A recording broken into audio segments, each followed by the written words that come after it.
John here, staff software engineer, lead maintainer of Ladderly.io, the open source educational platform where you can learn to code, land your next programming role, and grow your professional network. Throw some likes on the video so the algorithm will send it around. And so what we're doing here is we're going over the jobs report. So programming has had a hard couple years, tech has had a hard couple years, but what's often missed in the social narrative is that actually the entire economy has had a hard couple years. So before we say that tech jobs are out, we need to compare it to all other industries. And it turns out, like all industries, are down 8.6% year over year, but tech is up 14% year over year, using very conservative estimation off of TrueUp. So we got this conservative estimate because we looked at trying to slice on January 1st, but there's no particular data for the first. So we look to the left and the right, and we take the highest old and the least new, and that will give us the most pessimistic or conservative estimate of growth. So we go 185, and let's round that up to 186, and then we look around January 1st, 2025, we see the third at 212.5, we'll even round it down, and then that's the lower number among these two. So we take the lower current number and the higher old number. This should be the most pessimistic or conservative. Even on this pessimistic estimate, we're looking at 13.9% or about 14% growth. Basically, the narrative is wrong that tech is like doomed, like we shouldn't be advocating tech jobs. No, it's actually the main growth sector. And there are economic reasons for this we could get into. You can check out the Cobb-Douglas equation.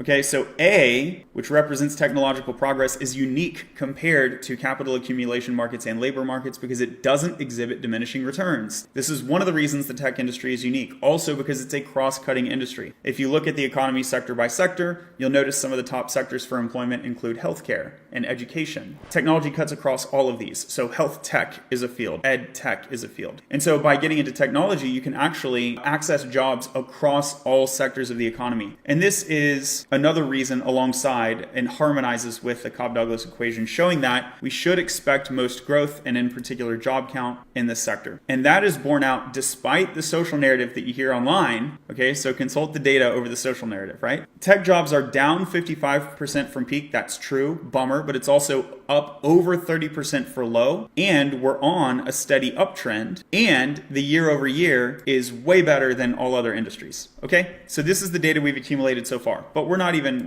done yet. Scroll down. Artificial intelligence, according to the Indeed data, is one of those sectors that is growing quickly. It's growing relatively quickly. Okay, so you could say 2.6% is like not super quick, but relative to other options on the table, it's doing rather well. AI in particular, and AI is programming. You need to know Python to access AI. So now we're going to start to ask the question, okay, tech is going up, but if I'm a job candidate, where in tech is it going up? What job families and job titles should I be targeting? Here's another positive thing. The major layoffs are down. Okay, so in the news lately that Meta is having layoffs, that's true, but they are the exception, not the rule. By and large, you can see that layoffs have been down since since after August, basically, of last year. So jobs are increasing. If we go to big tech hiring, the big tech companies are hiring. Meta is doing that classic thing where they lay off and then they go hire, and the idea is they can cut the low performers and bring in some high performers.